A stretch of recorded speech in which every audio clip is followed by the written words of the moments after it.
Assalamualaikum warahmatullahi wabarakatuh. Perkenalkan, nama saya Kiki Fadila dengan NPM 1911080118, jurusan Bimbingan Konseling Pendidikan Islam.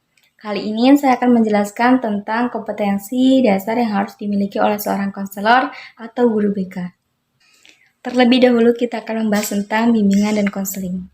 Bimbingan dan konseling adalah proses pemberian bantuan yang dilakukan oleh seorang konselor kepada konseli yang mengalami masalah dengan tujuan untuk menyelesaikan masalah dari konseli dan mengembangkan potensi yang ada pada diri seorang konseli.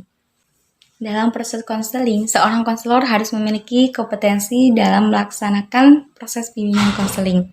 Kompetensi sendiri diartikan sebagai kemampuan kerja dari setiap individu untuk bisa mencakup aspek pengetahuan, keterampilan, dan sikap kerja sesuai dengan standarisasi yang telah ditetapkan oleh Badan Nasional Sertifikasi Profesi. Oleh karena itu, kompetensi sangat penting bagi keprofesionalan seorang konselor.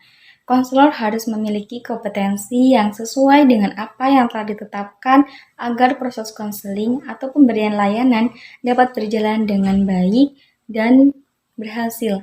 Karena kompetensi konselor menentukan keberhasilan dari proses pemberian layanan konseling.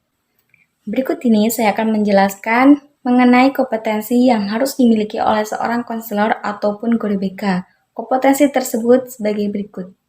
Yang pertama, yaitu kesadaran etik dan pengembangan pribadi, pemahaman dan perkembangan individu. Etika profesi dalam bimbingan dan konseling merupakan sebuah acuan bagi seorang konselor dalam memberikan proses bantuan atau pemberian layanan kepada konseli, agar konselor tidak sewenang-wenang atau keluar dari batasan atau aturan atau norma yang berlaku di kalangan konselor dan masyarakat. Oleh karena itu, seorang konselor harus sadar betul akan etika profesi ini dan dapat menjalankan tugasnya sesuai dengan kode etik profesi BK. Selanjutnya, kompetensi yang harus dimiliki oleh seorang konselor atau guru BK adalah mampu mengembangkan dirinya. Artinya, seorang konselor harus terus belajar untuk mengembangkan potensi yang ada pada dirinya agar mampu mengatasi permasalahan konseli sesuai dengan perkembangan zaman. Kemudian, konselor juga harus mampu dalam memahami perkembangan individu agar layanan yang diberikan tepat dan berjalan dengan baik sesuai dengan perkembangan pada diri individu. Yang kedua yaitu kompetensi konselor dalam penguasaan asesmen individu dan lingkungan. Asesmen diartikan sebagai pengukuran yang dilakukan oleh konselor sebelum, selama, dan sesudah proses konseling. Dengan kata lain, asesmen merupakan proses pengumpulan, penganalisisan, dan penginterpretasikan data tentang konselor dan lingkungannya. Asesmen memiliki tujuan mengumpulkan informasi yang ada pada diri konseli dan lingkungannya yang memungkinkan bagi konselor untuk menentukan masalah dan memahami latar belakang serta situasi yang terjadi pada konseli. Salah satu contoh instrumen asesmen yang biasa digunakan oleh seorang konselor atau guru BK adalah instrumen DCM, sosiometri, ITP, dan ATP. Oleh karena itu, salah satu kompetensi yang harus dimiliki oleh seorang konselor adalah penguasaan terhadap asesmen individu dan lingkungannya. Karena jika seorang konselor tidak memiliki penguasaan asesmen ini, maka akan berakibatkan gagalnya treatment atau pemberian bantuan kepada konseli. Karena ketidakmampuan konselor dalam mengidentifikasi masalah dan ketidaksesuaian konselor terhadap asesmen yang dilakukan konselor. Yang ketiga yaitu penguasaan ragam situasi intervensi psikologis. Intervensi psikologis sendiri diartikan sebagai sebuah program yang bersifat preventif, kuratif, dan promotif untuk membekali dan memanfaatkan kemampuan psikologis individu, kelompok, atau organisasi dalam menyelesaikan dirinya dan situasi perubahan lingkungannya.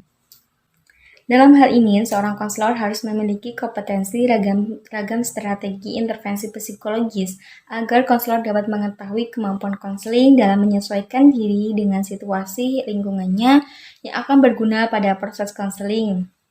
Kemudian yang keempat adalah kemampuan mengembangkan program BK komprehensif. Program BK diartikan sebagai kumpulan rencana kegiatan pelayanan bimbingan konseling yang disusun berdasarkan pada kebutuhan peserta didik pada suatu periode tertentu.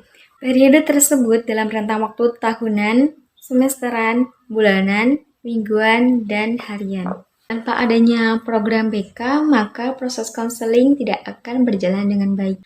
Oleh karena itu, seorang konselor harus memiliki kompetensi dalam membentuk, melaksanakan, dan mengembangkan program BK. Hal ini karena program BK sangat penting dalam proses pemberian layanan konseling. Kemudian yang kelima adalah pemahaman tentang konteks budaya, agama, dan kebutuhan khusus. Dalam hal ini, konselor harus memiliki kompetensi dasar, yaitu memahami tentang konteks budaya, agama, serta kebutuhan khusus bagi seorang konseli.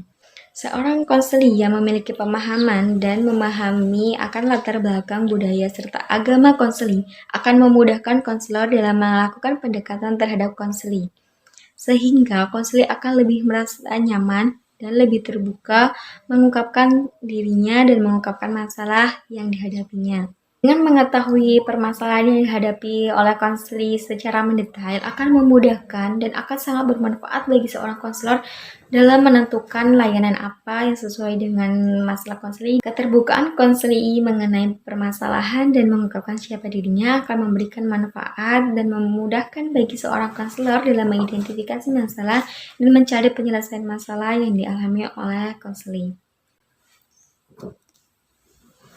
Dengan begitu, seorang konselor akan mudah untuk menentukan layanan apa yang sesuai dengan permasalahan yang dialami konseli, sehingga tujuan serta proses konseling akan berjalan dengan baik.